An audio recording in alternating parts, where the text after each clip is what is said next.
So I'm dealing with a little something. What's going on? For parents that have 3-year-olds, 4-year-olds, I'm sure it happens with 5. Obviously, the word no is going to happen throughout the course of their life and in parenthood. But Rue struggles where I'm trying to get her right is struggling with hearing the word no. Like, you know how we do the TV coupons. And she'll like ask, Dad, can I watch TV? And if it's like a certain time of the day where I'm like, okay, this doesn't need to happen now. Over the weekend, or it was last week when Char was working a double in the evening. And it was kind of early, probably around like 4:30. Like if we do screen time, I like to measure it when I'm preparing whatever the meal is going to be for nighttime. Or just get it to where I can collaborate it with me doing something like, okay, you can do your screen time. You can do your TV coupon at this time. But it was early and she was asking, I was like, oh, sweetheart, we're not going to watch TV right now. And she was just gung ho. Like when they want to do something, you know, God bless their little toddler brains, but they want to do it. Yeah. I'm like, sweetheart, you got to be patient. Like, can we, I'm like, we can do it here in about, I'm like, look at my watch. I'm like, we can do it here in about 30 minutes. So I want to right now. And she starts having a meltdown over the word no. She struggles with hearing the word no when she absolutely wants something. And it's difficult, bro. It is difficult to sit there and tell them no because you start to fester in your brain. You're just like, bro, you're not getting this. And you do your best to the whole thermostat, thermometer. You try to remain a thermostat because it boils your blood when they're just not handling the word no well. And you just know in your brain, like, hey, we're going to have to work through this. Like this is a lesson for both you. I want to help you understand the lesson and teach you through patience. And hey, we can't get this right now. You can't do X, Y, and Z right now. Here's why. Yeah. And also it's a lesson for, I feel like myself as a parent, because you get so tested when they are just not wanting to be obedient to something where you're trying to be cool about it and you're trying to be like respectful and thoughtful and everything else. But once their lid flips, dude, your lid is right there teetering, borderline ready to flip. And you know it's not the right route to just get in their ass about it. You know what I mean? Yeah. You know what I'm saying? Yeah. You know what I'm saying? We had our parents back in the day. We had our old man when the lid would be flipped and he'd get in your ass about something. Absolutely. And I'm trying to stay poised on the best routes to handle things, whether it's like, you know, telling her like, sweetheart, I know it's hard. I know this stinks, but we are going to be patient through this versus continuing to just tell her, I told you no, we're not doing it. Stop crying, stop this, stop that. Like just validating what she's feeling because in the developmental stage, when their brain's about 3, they have so many emotions that they can't control or articulate, or they just have no control. They don't have a governor on their brain. And so knowing that, I'm not thinking like, okay, I'm being soft. I'd be like, hey, no, you're going to sit your ass here, stop crying, yada, yada, yada. Her brain is way different than mine. I have control over how I can deliver and how I can think and how I can operate with her. So I'll do my best to, sweetheart, I know this is tough. I know this is hard, but we're just going to have to be patient until we can watch TV. You will get to watch TV, but not right now. Yeah. There's so many, oh, look at this toy over here. You try to distract, adapt, distract, overcome. Adapt, improvise, overcome. We're changing it, improvise to distract. Adapt, distract, overcome. Yeah. Oh, look at this toy. Oh, sweetheart, did you draw this picture? While she's in the middle of a meltdown to try to get her brain thinking about something else and know like, dude, this isn't the end of the world. This is not hard, my man. Yeah. This is not tough to just chill for another 30 minutes and figure something else out. We have toys, we have arts and crafts. We have so many things that you love doing. And I know if you're doing them, you won't even be thinking about TV. But when their lid is flipped and they're having the meltdown, you're doing your best. I'm trying to do my best as dad to level with her, tell her, hey, I know this is tough. And also, let's figure out something else that we can do. Or you know what? It's gone so overboard. Me talking to you or trying to find solutions right now probably isn't even the best course. If you want to be upset, that's fine. I'm going to give you some space to be upset. Dad's going to be right over here if you want to hug or you want to talk about it. And I'm sorry, but right now we're not watching TV. So I'll like leave the area. I'll come back and she might still be crying. And when she was still crying and I came back in the room, I'm just like, my lid's starting to flip because I'm getting pretty like, hey, dude, stop the bullshit. Yeah. So I pick her up, go into the room. I'm like, hey, we're going to walk in mom and dad's room. We're going to walk into mom and dad's room. As I'm walking with her, I'm like, hey, Get a hold of yourself. Enough of the crying. Enough of all this nonsense. You're stronger than this. You are better than this. All that told you. And you're saying this out loud to I'm her? saying this out loud to her, like as a walk, because I'm starting to get in that frustration state of like, it's starting to piss me off that you're still here crying over about because you can't get TV right now. And pick her up as I'm walking. You're better than this. You're stronger than this. I know you can use your strong voice. We're not doing this. Like, get yourself together. And I'm like, hey, here's what Dad wants to tell you. As I'm holding her, I walk her into the room. I walk her into our room. I sit her down and I'm like, what did I say to her? I'm like, can Dad ask you about something? Like, can I talk to you about something? Can you wipe your tears? Can you calm down and I talk with you? Because we need to learn something new. You love learning new things. You love growing. You love failing at certain things and you struggle at times. You do it with the bike. You do it with swimming. You do it with, I'm saying all the things that she's gotten successful in. Yeah. Because I'm trying to get her brain to start thinking about all the things. You do love learning. You do love being curious. You do love getting better. You love seeing yourself get better. There's one area we have to get better in. There's an area where you can see progress. You have to learn. You have to be curious about getting better in this. And that is hearing the word no. Because, sweetheart, you have meltdowns when mama or dad says you can't have something or you can't do something. And I know it's tough in the time, but if you can think about when we sit there and tell you, no, we're not being upset with you. We're not being aggressive towards you. We're not being mean or anything else. We're not being unkind. We're just letting you know now is not the right time that we're going to get this toy or watch TV. And I try not to talk to her in absolutes, but I'm like trying to curate in a way of like, we need to do a better job of learning the word no. And I do, sweetheart. I know it's hard, but I know you can get better in this. I know you love getting better at things. So when you hear the word no, you just got to know I am looking out for your best interest and you will, guess what, sweetheart, you're going to get to watch TV. It's just not right now. You're just going to have to learn something else to do. I know you love drawing. Mama's gone right now. When she comes home, she would probably love to see a picture from you, arts and crafts. Yeah. Would you like to do that? Yeah. That sounds fun. Like, I'd like to do that. Like, all of a sudden their brain just flips and she's a completely different person. And I'm like, hey, listen to me. Do you understand that we need to start getting better with the word no? And she's like, yeah. And I'm like, I will tell you, here's what I need from you now. And I know you're going to crush it. Here's what I need from you now. I need you to not ask me again about watching TV. That I'm going to look at the clock all the time. Whenever it's time to watch TV, I will remind you, hey, sweetheart, would you like to use your TV coupon now and watch Little Bear or Daniel Tiger or whatever it is you want to watch? I will let you know, but here's what I need from you. I need you to be patient. I need you to love doing your arts and crafts. And I need you to not ask dad when you can watch the, hey, is it time to watch TV now? We got to learn, we got to explore patience a lot better than we are doing right now. Yeah. And that's kind of how I handled the situation. But dude, it is so frustrating. It is so frustrating getting through this whole no phase right now. Because she's a stud. Yeah. You know what I mean? It's like, it pains me because I'm like, dude, this should not be happening. Yes. Like, you are better than this, bro. She's sweet. She's smart. She's great with communication. Yeah. Last night I got 2 women now that boss me around the house. I got 2 women now that boss me around the house. Yeah. Rue's so with it. Mama, Rue comes out yesterday. I'm home and I put something away and I come out to the living room.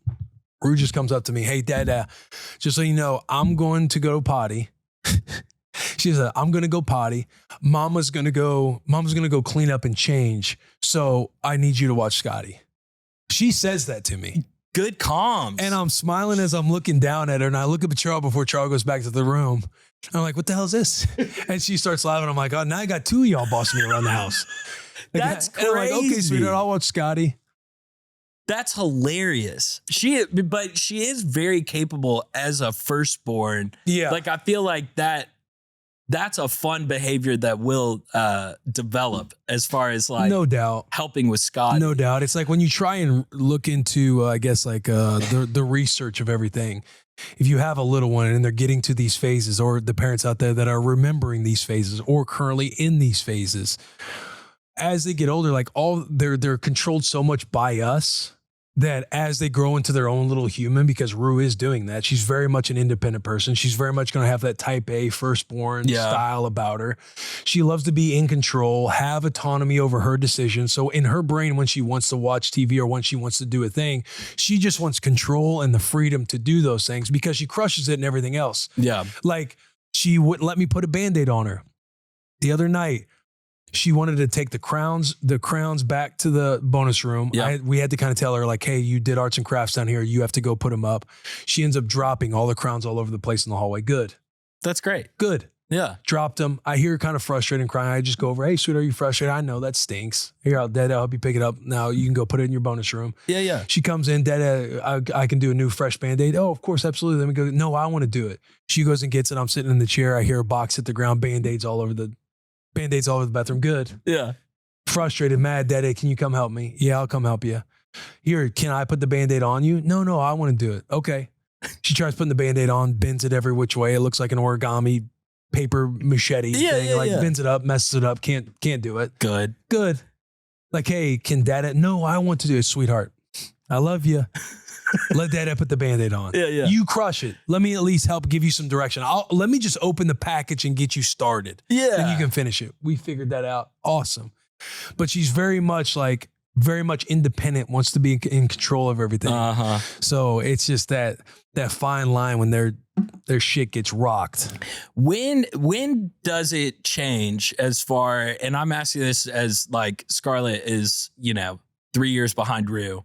When does it change from, we've talked about like being able to almost like trick our toddlers with like getting what we want them to do, like by doing some kind of adult brain thing where you say, oh yeah, how many more times do you want to do it? They can only count to 5. So then they say 3.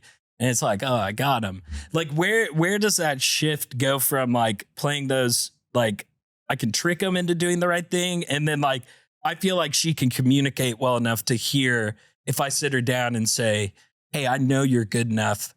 I know that you're smart enough that you can hear the word no. We can be better at this. Like where did that Good occur? question. I would say Rue's about to be 4 in April. God, that makes me sad. That's a month away. That's really scary, dude. I didn't even realize that she was that close to turning 4. I did not know that. Damn. I would say in her 3 phase, because there's always going to be a version of being able to, like, I guess, trick or negotiate with them. Yeah. But they're going to start identifying the routine and patterns of everything to where they understand how many bites they might have left or how many times they might want to do something. Or when you're just constantly giving them options to at least allow them to have control over what decision they're going to make within the structure of everything. They just get better at it. But those kinds of conversations, I would say it happened throughout this year of 3 because she's gotten better in a lot of areas to where you can grab examples to communicate with her because she does understand what you're saying. Yeah. Like she's made, going to Montessori has been tremendous for her because they do so much tribe mentality work and counting and just all of the things to where they work together and communicate and kind of do a lot of things on their own to where she gets it to where you trust her to do stuff. You kind of always know what those boundaries are. And then she's also like a sponge. So she's curious. Hey, I'm going to keep you from doing this. And if you have a conversation with her on here's why, she loves to know that she has a mission of some sort within the tribe. Yeah. So I would say it very much happens at 3 because 2, they talk about terrible 2s. 2s wasn't as bad as 3 was, especially coming into the first half of the 3-year-old stuff because they're just more with it. Yeah. They understand what they want more. They understand not how to argue better, but their meltdowns happen a little bit more violently because they kind of do know now how to communicate what they're wanting. They can't slow everything down. Their hardwiring is being hacked by all the hormones and emotions going on with their developing brain. Yeah. So, but they do know much more what they want. Whereas in 2, you can play the whole mind game with them a little bit more because they're so new to the world. They're learning about everything. Like Rue's in such a why phase now. It's not, why is he bad? Or it's not just, is he a bad guy? It's, oh, well, why is he bad? Well, this kind of happened to him. Well, why did that happen to him? Mm. Well, because their mom and dad or this person over here did X, Y, and Z. Well, why did they do that to him? And then you're just trying to make up stuff because they're so curious on the why behind everything that happens. Whereas in 2, they're more of like, what's that? They're learning about what it is. Yeah. Oh, what's that? And then when they start getting to why, they're so curious and their brain is developing so much that they start having patterns now to match their exploration of the world. And you're the one that's kind of guiding them through all of it. But 3 is the big age where I feel like I've been able to, you can actually have conversations with Rue. And she's so curious because she knows you trust her and she trusts you. Yeah. That she's picking up everything that you're telling her. Yeah. That just from my small little sample size of being at the zoo with her recently, I picked up on that immediately. Her communication skills and how much they've grown. And like, she is a little girl now. You know what I mean? Like, and behaves and acts like one and asks those types of questions that even I was sitting there when we were talking about the muscles and the bones of the tiger. And like, I'm like, man, you are like, you're growing. Well, I was telling you an example. I think I shared it on For the Dads a couple weeks ago or last week whenever we were recapping the zoo stuff. But when we got in the car and I was like, hey, I love that you helped entertain Scarlett. Yep.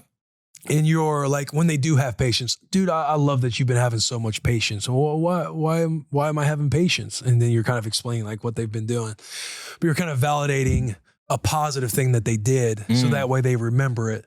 I'm like, I loved how much you helped out Dada and Uncle Sherm at the zoo with Scarlett. Well, what was I doing? And then you tell them, and they're like, well, why did you like that? Why did you love that?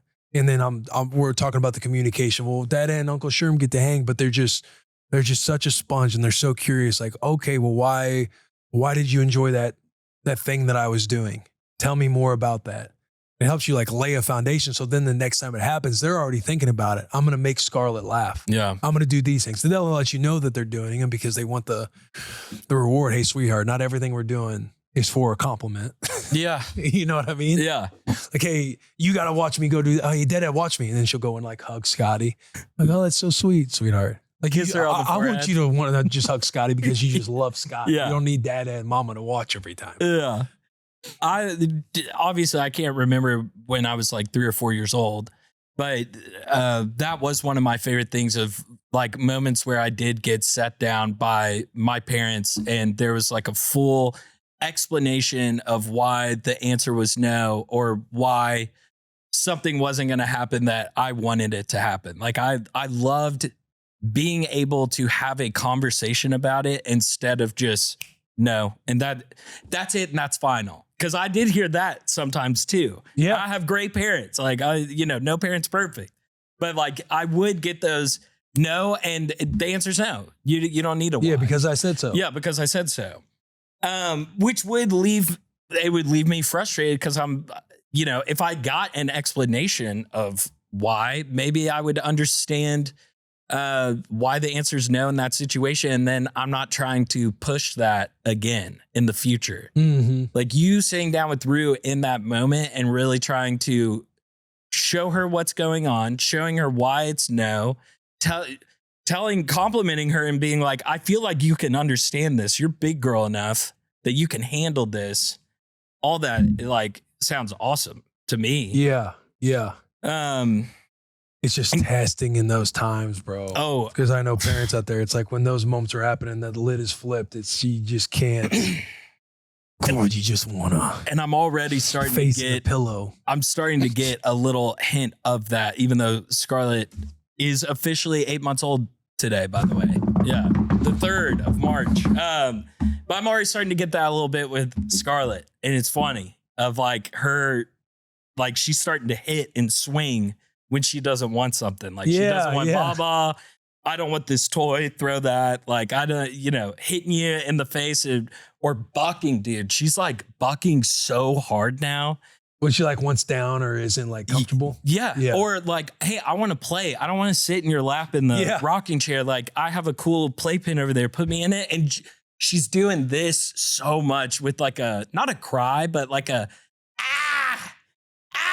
like letting you know, like, I want to go do something else. Like, stop doing this. And so I'm already like, oh man, this is going to be fun. Like having to deal with somebody that is saying no to you. Yeah. And It's fun too because it gives you as a parent too some more direction. It okay, does. you don't like that. You don't want that. Now we know. Now I know. Yes. I don't know if I'm just guessing if you're not hungry right now or if this is something you don't like. Yes. That actually goes into my dad hack like perfectly is bedtime playtime of Scarlett was 100%. I fed her solids and stuff. And I got home so late from daycare that it was already kind of her feeding and bath time, like by the time I got her home. So we didn't do our bedtime playtime. And the entire time she's like trying to eat solids and stuff, she is pissed. She doesn't want anything to do with it, which is not really Scarlett. Scarlett has a very kind of like calm vibe and she'll let you know if she doesn't like something. Mm-hmm. But she was letting me know she was upset. I was like, oh, she's tired. She's probably just tired. I'll go ahead and put her in the bath. She's not really having fun in the bath like she usually is. I put her on the changing table. She is so sad that she's on the changing table. I'm like, this is the one place where you're always happy. What has changed? What's going on?